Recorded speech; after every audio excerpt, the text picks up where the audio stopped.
পারমাণবিক বিদ্যুৎ কেন্দ্রের সুবাদে বদলে যেতে শুরু করেছে রূপপুর। এক সময়কার ধুধু বালুচর এখন ব্যস্ত এক শহর।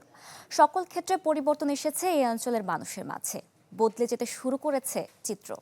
আমি ভরসা রাখি হিরন স্মার্ট ওয়াটার পিউরিফায়ারে। রূপপুরে যেখানে একসময় ছিল ধুধু বালুচর, মাঠের মধ্যে ছিল ছোট্ট এক প্রাচীন স্থাপনা, সেখানে এখন হাজার হাজার মানুষের পদচারণা। রূপপুর পারমাণবিক বিদ্যুৎ কেন্দ্র স্থাপনের পর যা এখন আলো ঝলমলে ব্যস্ত এক শহর। রূপপুরের মতো বিবর্তন শাহাপুরেরও। গড়ে উঠেছে আধুনিক মার্কেট, অসংখ্য রেস্তোরাঁ, ফ্যাশন হাউস সহ বেশ কিছু ব্যবসা প্রতিষ্ঠান, যাদের নামও আবার রুশ ভাষায়। প্রায় ৫,০০০ রাশিয়ানের কল্যাণে আধুনিক গ্রিনে সিটি যেন এখন রুশ পল্লী। গ্রিন সিটি সব বড় বড় আবাসিক মার্কেট হয়েছে, হোটেল হয়ে যাচ্ছে। এটা মিনি রাশিয়া বলে। বিদেশিরা এখানে বসবাস করে, এজন্য এখানকার ব্যবসা বাণিজ্যের আমূল পরিবর্তন হয়েছে। এখানে অনেক কর্মসংস্থানের সৃষ্টি হয়েছে, নতুন নতুন রেস্টুরেন্ট হয়েছে।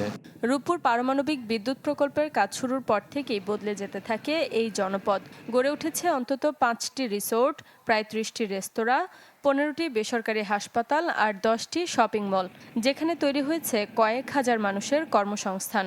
এতে কমেছে দারিদ্র্য। আপনার এই পাওয়ার প্ল্যান্ট আসার পর থেকে ব্যবসা বাণিজ্য সবারই ভালো। আগে টাকা লিবার লোক ছিল না, এখন সোনার দামের দাম, কেউ কিনতেই পারছে না। আমার দেশের মানুষ এখন কর্মজীবী হয়েছে, এখন বিভিন্ন প্রতিষ্ঠান হয়েছে, প্রতিষ্ঠানে সব চাকরি বাকরি করে।